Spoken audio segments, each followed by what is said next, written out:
Hi everyone, Hello, I'm Isha, and I'm Stephanie. and welcome to Two Lives.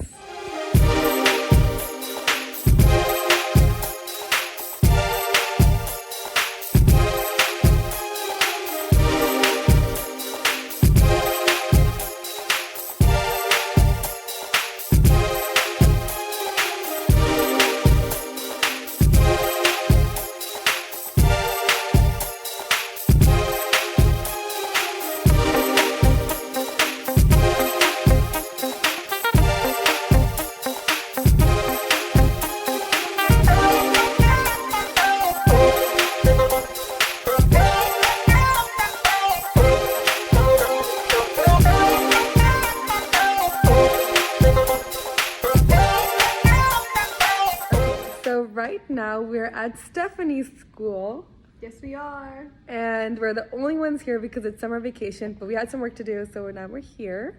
And guess what Isha found out? So I just sent out for work a campaign for some of the Luna work I have. Super cool stuff. But Isha was messing around in the classroom and found out that the mic works. I don't know if I'm going to reach like you could. Hello, and welcome to Two Lives. Okay, let's hope that it's connected. So we are going to put on a TED Talk because that's what we enjoy to do. Yep, so today's I TED need Talk a chair. is going to be... Yeah, I don't need a chair. It'll be okay. But yeah. you need to be closer to this mic. Because you can pull it up a little bit. Oh, you can. Okay. Okay, so... hello? Hers is very loud. I don't It's even also very far from me, so it probably won't work. Something disconnected. I think her AirPods stopped. Oh, there you go. Just kidding. Very All right, loud. so now we're going to start the TED Talk. So welcome to our TED Talk. Welcome. This is Two Lives TED Talk. Today's topic of discussion is going to be... I don't know. We're making one up right now.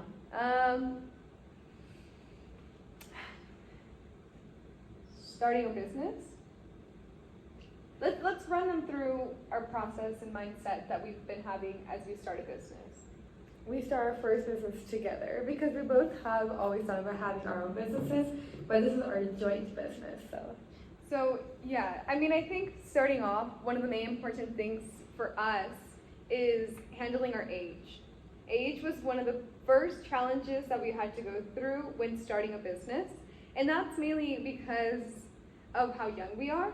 But I think on any scale that you are looking at, the older someone is, the harder it is for them to start a business because they're like, I'm too old. Someone that's too young feels like they're too young. Someone in the middle is like, this is when I really need to buckle down on my career. I can't afford to do it. Like maybe when I'm older, or I only could have done it when I'm younger. So I think that was one of the main hard parts for us to initially challenged us, was to tackle our age. Once we got over that and realized that it's really advantageous for us to do it now because we have the ability to have our parents with us and to also rely on school and those around us and just have support emotionally, mentally, we decided to go ahead and take on it. Well, personally, I also faced a lot of challenges because every time at school, if I tried to explain to people what I did and how I had my own business, or I was working towards having my own business, I got a lot of criticism, and it wasn't always constructive criticism. A lot of times it was a lot of negativity. It was a lot about questioning if I could do it. And I always knew I could do it, but I think hearing the people around me doubt that really kind of demotivated starting your own business. But I think it's kind of overlooking the negative thoughts and knowing that you can do it. And yeah, so I guess that leads kind of to the second challenge, right?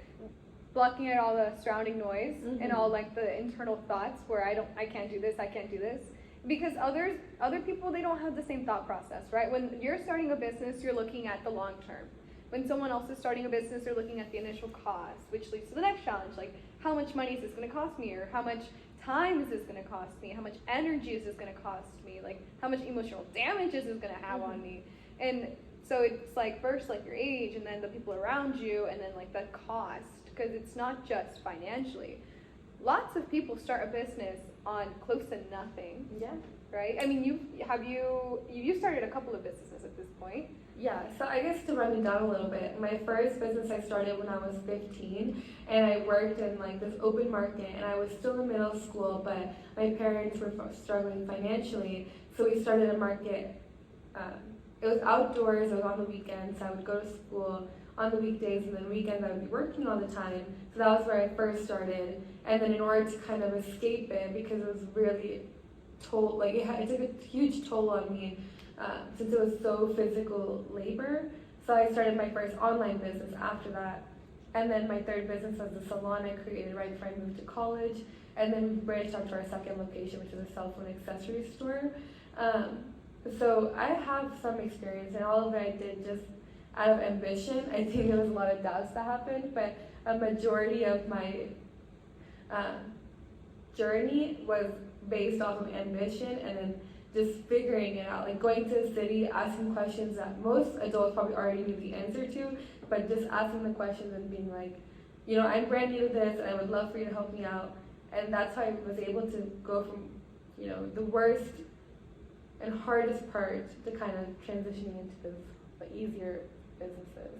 Yeah, I think similar to you, starting out in real estate, being an individual agent, my main way to get my questions answered was to use everyone else's knowledge. Like you don't rely on yourself as much as you watch YouTube videos or as much as you look and Google things up. Like now we have ChatGPT, so ChatGPT is really cool. But before going to the internet, I always referred to the more experienced and seasoned agents in my office. Like they were my number one go-to because they've gone through it, right? Like a computer's not going to understand my personal financial situation like another human will, like someone who has been in my shoes. So it's like that's one of the great ways that you can overcome challenges, like even if it's any challenge. Like I'm sure they at one point had questioned their age, or I'm sure at one point they had questioned their finances or the cost that it's going to take them, or if the timing is correct. And transactionally, what to do, right? Like that's scary too when you're starting a business. Like I don't even know how to do the business part. Maybe I can get over all these internal challenges. Maybe I can find the money, but then what? Like how do I even start? And having other people's knowledge as your resource is one of the best ways to go by it. Yeah, and also real estate is it's a lot of overcoming your own mindset, but I think you can tell us more about that. Yeah, I mean, mindset is huge, right? And it's never ever a nice incline, or it's never a decline all the way. I mean, hopefully for everyone it's not a straight decline or incline. Well, hopefully incline, yes. But the decline, it's not as everyone would think, right? Like if you have a bad month, the next month could be good, or if you have a bad day, the next day could be good. It's more of like an internal challenge, and everyone goes through the disappointments, everyone goes through the successes, everyone goes through the ups and downs, no matter who you are, right? And even on days like today. Today I woke up and I felt really, really good, right? I got up, I did good stuff, I did my Bible study, I worked out, I went to lunch, I already had my work done the night before, and I'm like, I can do this. But in the back of my head is always is it really gonna happen though, right? Yeah. So even on good days, you have the doubt. Even on bad days, you still have that hope. Like on my worst days where I feel like a big failure, like, oh, this is just a waste of time, I'm like, no, it's not. Like, there's always the fire that started, and as long as that spark doesn't go out, it has to be the smallest spark, you'll be okay, right? And I think that's really ultimately all left up to faith. How much faith you have in your ability as a person to be able to conquer those challenges, to be able to put up with the disappointments, and to be able to not just succeed and accept it and that's it, but to go after another succession. Like, do it again. Like, don't just succeed one time and that's it. Do it again, and then do it again, and then scale it, But even when you're most successful, it doesn't mean all the disappointments are going to go away. It doesn't mean your sadness, your confusion, doesn't mean that goes away. It's just still there. And I think that's why we kind of created Two Lives, to kind of see our highest peaks, but also show our lowest moments, and see that it's not just a straight line or an incline or decline. And I think Yeah, I mean, that's kind of our rundown on starting a business, and the challenges we've experienced and how we're handling them. So, like you were saying, we're excited. Yeah, and we're excited, and I think that's a wrap for our TED Talk. Yeah, So thank you for watching our TED Talks. See you next time.